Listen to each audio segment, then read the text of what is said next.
Bonjour à tous et bienvenue à C'est lundi, que lisez-vous, 44e édition. Je commence tout de suite avec ce que j'ai lu la semaine dernière. Donc j'ai terminé Starters, des éditions Robert Laffont dans la collection R. J'ai beaucoup aimé, déjà parce que l'univers du livre est vraiment complètement catastrophique. Il y a eu une guerre avec une guerre biologique, on va dire, voilà, ça résume un peu le truc, où du coup il y a une partie de la population qui est morte, donc c'est-à-dire qu'il y a 3 générations, on va dire il y a les enfants, les parents et les grands-parents, et les parents ils sont tous morts, voilà.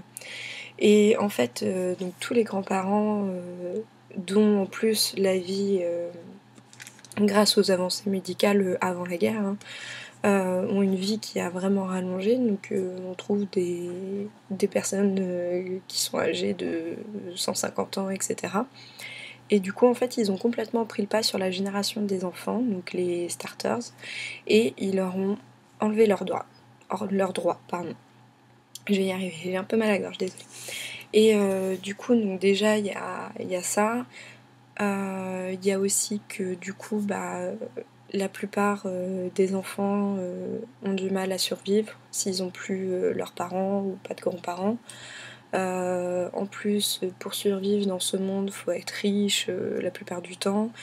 Les enfants, du coup, ne peuvent pas travailler. Enfin, il y a vraiment tout un truc assez catastrophique. Voilà.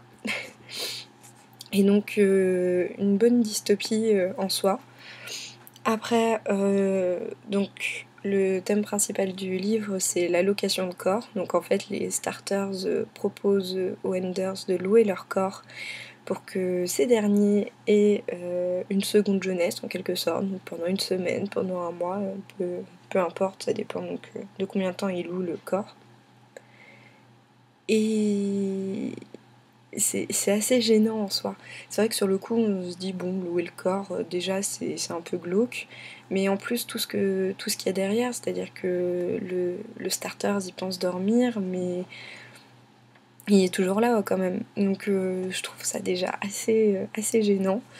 Et donc là, en plus, donc notre héroïne Kali qui se réveille en plein milieu de sa location. Et donc qui sait pas où elle est, qui sait pas qui elle est censée être, c'est tout un truc. Donc là du coup on rentre dans une enquête et là plus on avance dedans et plus on se rend compte que c'est une situation assez horrifiante, horrible. Enfin bon, bref, j'invente des mots, c'est pas grave.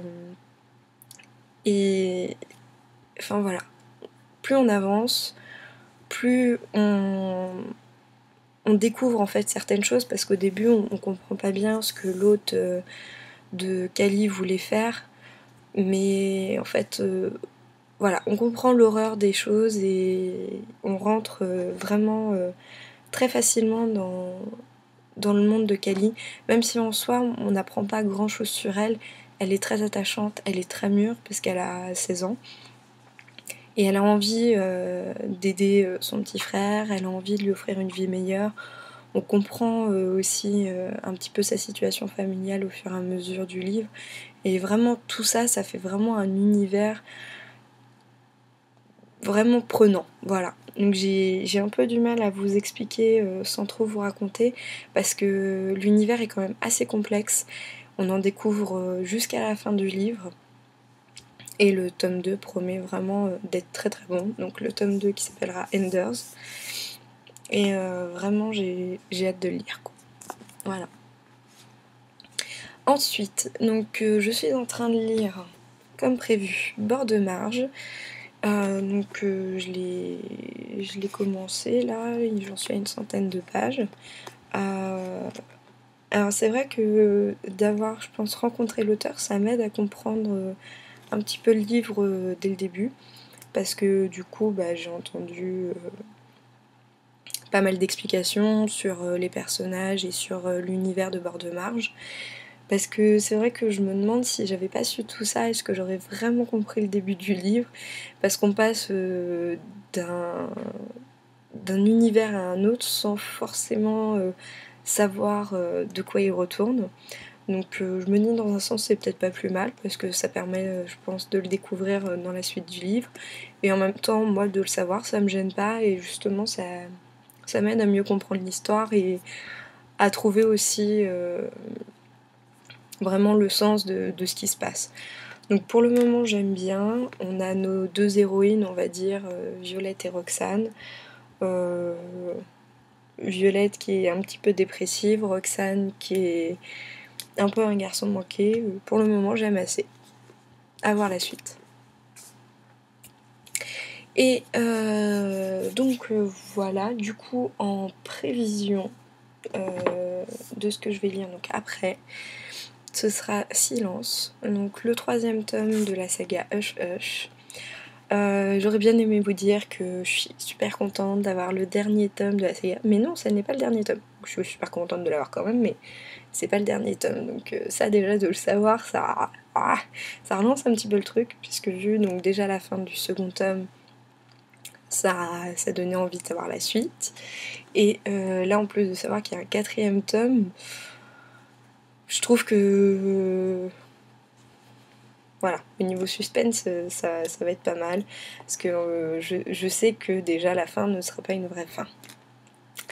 Hâte de lire. Donc bah voilà, c'est tout. Niveau news, il y a le film Avengers qui sort mercredi. Je sais qu'il y en a qui l'ont déjà découvert et j'ai vraiment hâte moi d'aller le voir. J'espère que je vais pouvoir trouver un petit moment pour ça. Donc pour ceux qui ne connaissent pas, déjà j'en fais un petit article mercredi dans la rubrique côté ciné. Et sinon vite fait pour vous expliquer en fait c'est les différents héros Marvel comme Hulk, Iron Man, Thor, etc. qui se réunissent en fait pour contrer une menace. Donc voilà, j'ai vraiment hâte de le découvrir et je vous le conseille pour tous les fans de Marvel. Et bien voilà, le C'est lundi touche à sa fin, donc bah, je vais vous souhaiter une bonne après-midi, une bonne semaine avec de bonnes lectures et je vous dis à lundi prochain. Salut à tous!